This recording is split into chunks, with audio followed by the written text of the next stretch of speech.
દીવ દમણથી લોકપ્રિય અપક્ષ સાંસદ શ્રી ઉમેશભાઈ બાબુભાઈ પટેલ 5 દિવસથી દીવની મુલાકાતે છે. પહેલા દિવસની મુલાકાતથી જ એક નાનામાં નાના વ્યક્તિની સમસ્યા જાણવાનો પ્રયાસ કર્યો. સૌપ્રથમ દીવમાં રિક્ષા ચાલકોને પડતી મુશ્કેલી માટે તેઓની સાથે મુલાકાત કરી અને તેઓને પડતી મુશ્કેલીઓનું તાત્કાલિકના ધોરણે નિરાકરણ લાવ્યા. બાદમાં વણાકબારા અને દીવ વિસ્તારના ઘણા બધા માછીમારો પાકિસ્તાનની જેલમાં લાંબા સમયથી કેદ છે. તેઓને જેલમાંથી મુક્ત કરાવવા માટે માતાઓ અને બહેનો સાથે મુલાકાત કરી. એવામાં પાકિસ્તાનની જેલમાંથી એક માતાને પત્ર આવે છે અને આ માતા આ પત્રને સાંભળી અને માતા રડી પડે છે.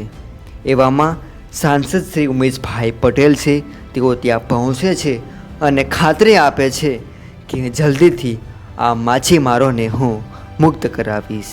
સાથે સાથે દીવમાં શિક્ષકોનો મોટો પ્રશ્ન કાયમી શિક્ષકોનો હતો અને તેઓ સાથે મુલાકાત કરે છે અને દીવમાં લોકોની સૌથી મોટી સમસ્યા હતી દીવના રોડ રસ્તા. અને આપના સાંસદ શ્રી ઉમેશભાઈ બાબુભાઈ પટેલ સ્કૂટર પર સવારી કરી અને લોકોને પડતી હાલાકી જોઈ અને પ્રશાસનને ટકોર કરી અને વહેલી તકે રોડ રસ્તા બનાવવા અપીલ કરી અને સાથે સાથે માછીમારોના જે કોઓપરેટિવ સોસાયટી હોય છે તેઓની સમસ્યાઓનું પર નિરાકરણ લાવવા પ્રયત્ન હાથ ધર્યા છે. સાથોસાથ સાંસદશ્રીએ કોગલા પીએચસી અને દીવ સરકારી હોસ્પિટલની સરપ્રાઇઝ મુલાકાત હાથ ધરી, જ્યાં સમસ્યાઓની સાથે સાથે આ સ્ટાફના લોકોની તાનાશાહીને કંટ્રોલ કરવા અને દર્દીઓને પડતી મુશ્કેલીઓનું તાત્કાલિક નિરાકરણ લાવવા પડકાર ફેંક્યો. અને ત્યાર પછી સાંસદ શ્રી ઉમેશભાઈ પટેલ પહોંચ્યા દીવ સરકારી સ્કૂલમાં, જ્યાં સાયન્સ લેબની ખખડધજ હાલત જોઈ સાંસદ શ્રી આશ્ચર્યચકિત થઈ ગયા. અને શિક્ષણ વિભાગના અધિકારીઓ ઘણું બધું અહીં છુપાવવા માંગતા હતા, પરંતુ ઘણું બધું ખરાબ હાલત હતી તે સામે આવી ગઈ હતી. ત્યારબાદ સાંસદ શ્રી એક વાત્સલ્ય નામની સંસ્થા પર પહોંચે છે. ત્યાં ઉસ્માનભાઈ નામના વ્યક્તિ સાથે વાતચીત થાય છે અને ત્યાંના બાળકો સાથે થોડા કલાકો સુધી ઉમેશભાઈ પટેલ પસાર કરે છે. અને ત્યારબાદ અંતે ઉમેશભાઈ ભાવુક થાય છે અને છેલ્લા 5 દિવસથી જે રજૂઆતો સામે આવી હતી તેના પર અંકુશ બેઠાડે છે. સાથે સાથે ઉમેશભાઈ પટેલ તેઓ અહીંના સામાજિક પ્રસંગોમાં, લગ્ન પ્રસંગોમાં ઉપરાંત જે તમામ ધાર્મિક પ્રસંગોમાં હાજરી આપે છે અને 5 દિવસમાં મળેલી તમામ લોકોની જે સમસ્યાઓ છે તે તમામ સાંભળી અને સાંસદ શ્રી કલેક્ટર શ્રીને મુલાકાતે પહોંચે છે અને તાત્કાલિક આ તમામ સમસ્યાઓનું સમાધાન લાવવા અપીલ કરવામાં આવી છે. અને 5 દિવસની મુલાકાત પૂરી કરી હવે તેઓ સાંસદ શ્રી ઉમેશભાઈ બાબુભાઈ પટેલ હવે દિલ્હી જવા રવાના થયા છે. બની શકે કે દિલ્હી જઈ આ બધી સમસ્યાઓનો પડઘો પડશે, કારણ કે અહીંયા દીવ વિસ્તારની ઘણી બધી સમસ્યાઓ છે અને ઘણી બધી સમસ્યાઓ આ 5 દિવસમાં ભેગી થઈ છે અને તેઓ હવે ઉમેશ પટેલ આ 5 દિવસમાં બધી સમસ્યાઓ લઈ અને હવે તેઓ દિલ્હી પહોંચ્યા છે. અને દમણ અને દીવની જનતા રાહ જોઈને બેઠી છે કે હવે આ બાબતે સાંસદજી કયું રૂપ અપનાવી રહ્યા છે અને આ દીવ અને દમણની જે સમસ્યાઓ છે તે તમામ પર ક્યારે નિરાકરણ લાવવામાં આવશે. ધન્યવાદ. એકચ્યુઅલમાં તમે જાણો છો 5 દિવસથી હાર્દિકભાઈ તમે તો મારે દરેક કવરેજ કરી રહ્યા છો, તો 5 દિવસમાં ઘણી બધી સમસ્યાઓથી રૂબરૂ થયો છો. લોકો આવીને આપણે બધી ફરિયાદો કરી રહ્યા છે, લોકો પોતાની સમસ્યાઓ રજૂ કરી રહ્યા છે. તો લોકોની સમસ્યાને યોગ્ય પ્લેટફોર્મ પર લઈ જાય અને એ સમસ્યાનું નિરાકરણ કરવાની કોશિશ મેં આજે કરી.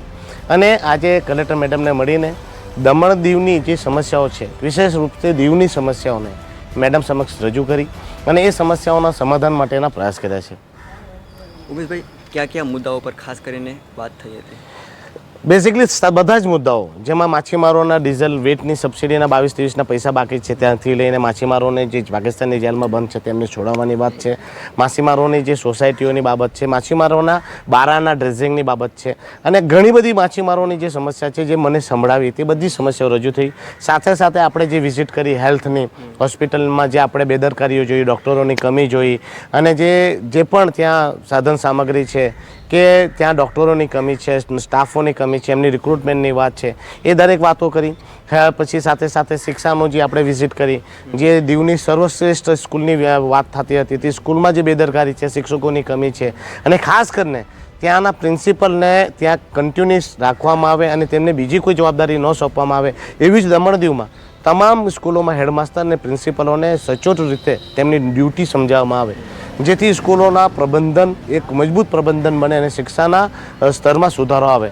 એટલે કાલે જે પણ મેં જોયું એ બધી જ વાતો હેલ્થની હોય કે પછી સ્વાસ્થ્યને લઈને હોય એ તમામ વાતો મેં મેડમ સમક્ષ રજૂ કરી. એક બાબત ઉપર મેં એમને ઝીણવટપૂર્વક વાતો રજૂ કરી. રસ્તા, રોડોથી લઈને ગટરોથી લઈને અધિકારીઓની મનમાનીથી લઈને બર્થ રજિસ્ટ્રેશન નથી થતા, દીકરી બહેનોની ડિલિવરી માટે બી ત્યાં ઉના જવું પડે, રાજકોટ જવું પડે, ઇલાજ માટે રાજકોટ જવું પડે અને બર્થમાં કરેક્શન નથી થતા, નામોમાં કરેક્શન નથી થતા અને પ્રશાસનિક અધિકારીઓની જે મનમાની છે અને જે મનસ્વી ફેસલાઓ લે છે તે બાબત ઉપર પણ મેં ખૂબ જ ગંભીરતાથી એમના જોડે ચર્ચા કરી અને મેં કીધું મેડમ એ 7-8 વર્ષથી આ જ સ્થિતિ છે, બધા રોડો ખોદાયેલા છે, એક બી રસ્તો એવો નથી. તો મેં હમણાં મેડમને એ જ વાત કરી કે તમે એક કામ કરો, પહેલાં આ રસ્તાઓનું કામ પૂર્ણ કરો. આ જેટલું ખોદેલું છે, તૂટેલું છે તેને પહેલે રિપેર કરો, એમને વ્યવસ્થિત ફોર્મમાં લાવો અને પછી જ બીજા પ્રોજેક્ટ ચાલુ કરો. એમને મેં દરેક બાબતો ઉપર ઝીણવટપૂર્વક એમને જણાવ્યું છે ને એમણે મને વિશ્વાસ અપાવ્યો છે કે 6 મહિનાની અંદર આ રોડો રસ્તાઓ તમામ દિવાળી સુધીમાં બની જશે. એટલે આપણે ચોક્કસપણે કહી શકીએ કે આવતા 6 મહિનાની અંદર આ દીવના જે રસ્તાઓ તૂટ્યા ફૂટ્યા છે એ બધા બની જશે અને